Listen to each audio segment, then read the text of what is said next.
The multi-million kina reconstruction of the Angau hospital will open up some of the medical services never before seen in Papua New Guinea. But Angau Memorial Hospital went through a difficult path before it got the recognition it deserved. First, the attack and rape of a female nurse triggered an outraged protest by hospital staff, resulting to the closure of the hospital for at least 2 days. All non-essential medical operations were scaled down. The nurses held a forum and presented a petition to the Morobe provincial government and demanded for proper housing and security. Angau wasn't broke. It gets funding from the national government as well as other sources. In fact, Angau had a 15 million kina sitting in a special project account. Money that they have right now has to be redirected to make improvements in the general hospital. There is money available.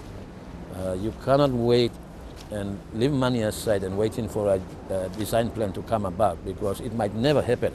And that is why what has been allocated must now be put into good use.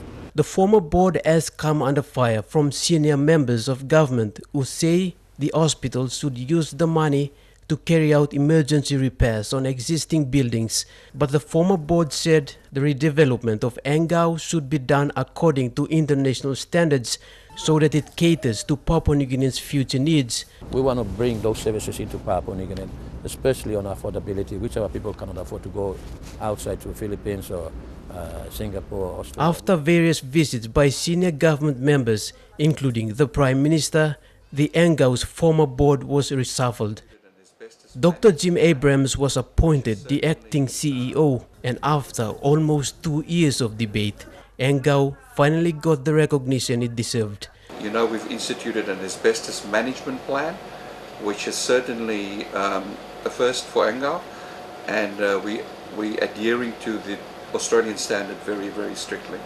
More than 500 million kina was given to Angau through the Asylum Center Deal between the Australia and PNG Government.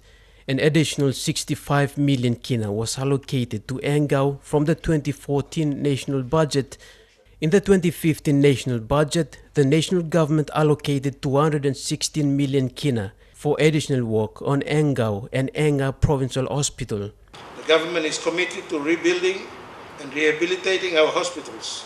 In 2015, a total of 260 million kina will be provided for major works at Angau Memorial Hospital and the new Angau Provincial Hospital.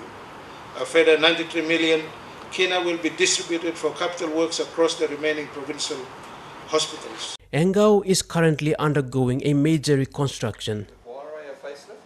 Angau has a new hospital plan that hasn't been released publicly. The hospital management says it contains plans to build medical infrastructures to assist Papua New Guineans who only go overseas to get treatment they can't get in the country. Edwin Fidelis, National MTV News, Lae.